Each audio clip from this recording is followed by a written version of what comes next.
So guys, good evening and welcome back to the channel. I hope all of you doing well. एक छोटे से और एक नए वीडियो में आप लोगों का स्वागत है। आप लोगों को लग रहा होगा कि सीरीज तो खत्म हो गई, अब क्या बात करने वाला है ईशान। तो देखिए, सीरीज खत्म हो गई और उस पर काफ़ी अच्छा रिस्पॉन्स था पहले के मुकाबले।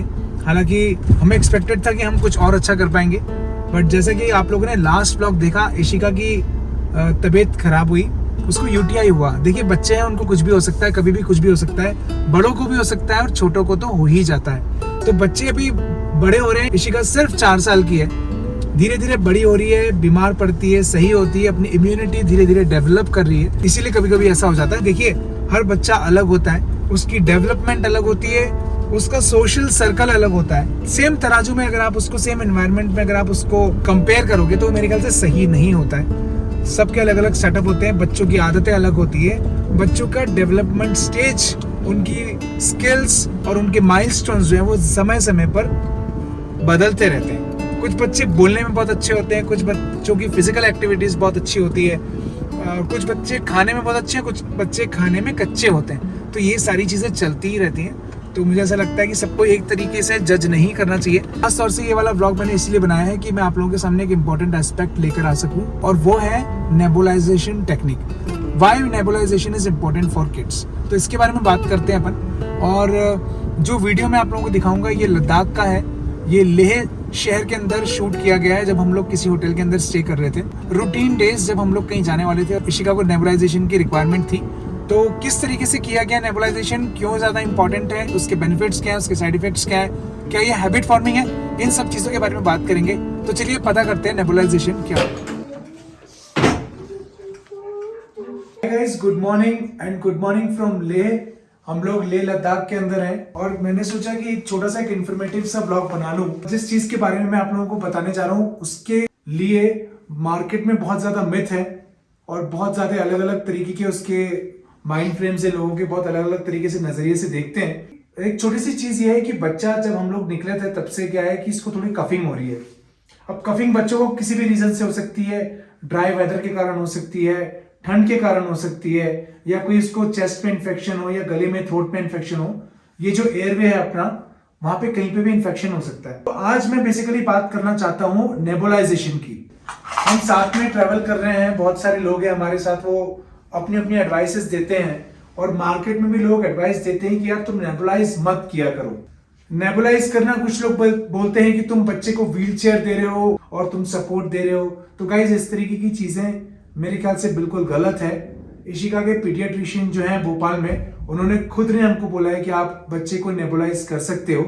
मैं बताना चाहता हूँ, ये नेबुलाइजेशन करने की एक मशीन है, इसको नेबुलाइजर बोलते हैं। तो बहुत ही आसान सा प्रोसीजर है इसके अंदर। बेसिकली नेबुलाइजेशन होता क्या है? नेबुलाइजेशन इज ए प्रोसेस जिसके अंदर जो भी दवाई आपको दी जाती है वो डायरेक्ट आपके थ्रोट तक और चेस्ट तक डायरेक्टली पहुंचा दी जाती है, जिससे आपको इंस्टेंट और इमीडिएट इफेक्ट मिलता है। हम इसको नेबुलाइज करते हैं जिससे इसका जो खांसी है या इसका जो गला है या किसी भी तरीके का जो इन्फेक्शन है वो दूर हो सके। लोगों में मिथ है कि नेबुलाइजेशन करने से आदत पड़ जाती है और बिना नेबुलाइजर के बच्चा जो है वो ठीक नहीं हो सकता। एस्थमेटिक पेशेंट को ही नेबुलाइज करना होता है। नेबुलाइजेशन करना मतलब हैवी ड्रग्स देना, और वो नेबुलाइजेशन के थ्रू आप चेस्ट तक पहुंचाते हो। ये सारी चीजें बहुत गलत है। दूसरी कंट्रीज में तो नेबुलाइजेशन इन्फेंट्स को भी दिया जाता है। 6 मंथ से लेकर किसी भी एज तक आप लोग नेबुलाइजेशन दे सकते हैं। ये नेबुलाइजेशन की मशीन है, ये नेबुलाइजर है, और इसके साथ हमें मास्क मिले हुए हैं। तो कुछ एडल्ट मास्क हैं और कुछ बच्चे के मास्क है। तो ये एडल्ट्स के मास्क होते हैं और ये किड्स के हैं। और इसमें ये अटैचमेंट है, इसी का इसको पकड़ो, ये अटैचमेंट है जिसमें आप इस कप होल्डर को ओपन करके अपनी जो मेडिसिन है वो आप इसके अंदर डाल सकते हैं। और ये सलाइन वाटर भी डॉक्टर जब रिकमेंड करता है तो ये भी डाल सकते हैं। और मैंने इसको साफ करके रखा हुआ है, स्टेराइल है, ये ऑलरेडी वॉश्ड है। तो इसको अब हम जो है नेबुलाइज करते हैं इशिका को। इशिका पकड़ो इसको।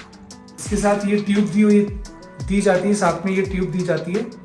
ये पिस्टन टाइप का नेबुलाइजेशन प्रोसीजर है।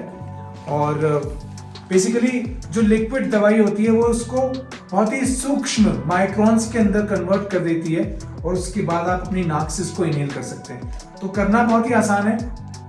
जो पाइप का एक सिरा है उसको यहाँ पे इस तरीके से आप लगा दें और जो पाइप का दूसरा सिरा है उसको आप मास्क के इस वाले छोर पे लगा दें, जहां से मशीन जो है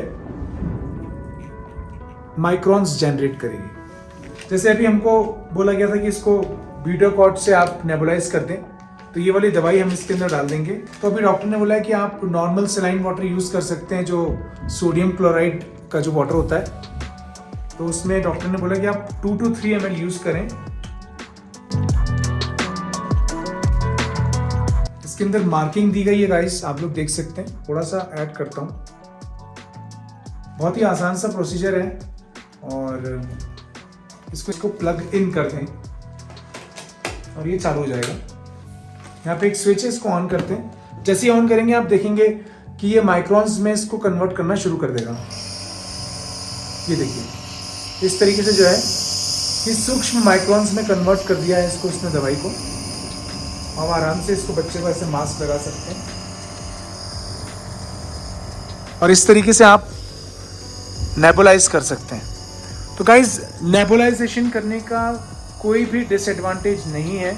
उससे बेटर यही है कि आपके लंग्स में जो दवाई है वो प्रॉपर सही तरीके से पहुंच जाती है और जल्दी आपको रिलीफ मिलता है उसमें।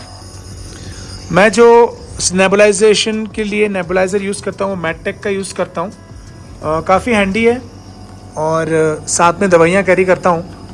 हम लोग एडल्ट्स की भी कुछ दवाइयाँ हैं वो कैरी करते हैं जो रिक्वायर्ड है। मेडिकल से अगर आप लॉन्ग ट्रिप पे निकलते हैं तो आपको ये सारी चीज़ें रखना चाहिए अपने साथ, काफ़ी हेल्प हो जाती है। और लेह लद्दाख में ऐसे एरियाज़ में जाना जहाँ पे डॉक्टर्स कभी अवेलेबल ना हो और हॉस्पिटल्स ना हो, आपको प्राथमिक उपचार ना मिल पाए, और अगर आपको पता है आपके पीडियाट्रिशियन से, अपने डॉक्टर से अगर आपने कंसल्ट किया हुआ है, तो डेफिनेटली आप ये इस तरीके से प्रोसीजर जो है वो कर सकते हैं। है ना इशिका?